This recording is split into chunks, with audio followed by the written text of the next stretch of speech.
Bid geduldig. Woorde wat ons in 1 Tessalonisense kry, wat Paulus skryf van 'n gemeenskap wat besig is om onder erge navolging en moeilike tye deur te gaan. Hierdie woorde van bid geduldig sê Paulus nie as 'n geringe deel van 'n lysie wat hy vir hierdie gemeenskap probeer skryf om hulle te bemoedig nie. Hy sê bid geduldig in die konteks van dat hierdie gemeenskap besig is om te twyfel dalk in hulle geloof, dat die navolging en die vervolging van hulle mense besig is om hulle onder te kry. En dat daar verskeie redes vir hulle is om in opstand te kom teen hulle regeerders, verskeie redes vir hulle is om wraak te wil neem vir dit wat aan hulle lede gedoen is. En Paulus sê hierdie woorde van bid geduldig om hulle weer te herinner dat hulle sentraal staan in die genade van Christus. Dat hulle deel vorm van 'n baie groter familie as net hulle klein gemeenskapie in Tessalonika. Ek wil jou uitnooi, geliefde, dat jy vandag dalk 'n nuwe tree sal neem in gebed. Om dit nie in roetine dalk in die oggend of net in die aand te doen nie, maar om geduldig te bid.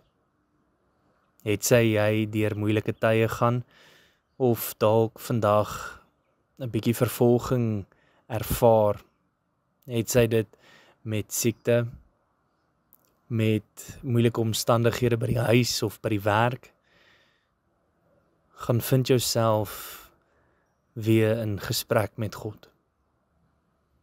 Gaan staan weer sentraal in sy vertroosting en sy versorging. Laat die woorde van Paulus nie net jou inspireer om iemand te word wat in die roetine val en 'n lysie volg waarvan een van hierdie gebed is nie, maar dat jy dit in 'n transformerende manier sal gebruik. Dat jy sal besef gebed is die koneksie wat jy vorm met God. Jou bron van energie en krag wat jou vul vir jou daaglikse take. Jou take om die koninkryk te gaan uitbrei. Om die nood om jou te begin raak sien. Om jouself dalk te weerhou van dinge wat nie koninkrykagtig is nie. Familie, gebed is nie net vir ons daar gestel sodat ons dit deel maak van 'n daaglikse roetine nie. Gebed is vir ons daar gestel dat ons 'n diepe, intense verhouding met God skep en daardeur hierdie koneksie vorm om 'n stuk groei en heiligheid te bekom.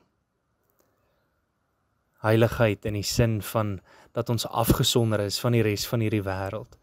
Mense na in God se hart, wat vir hom leef en wat sy koninkryk voor oë hou.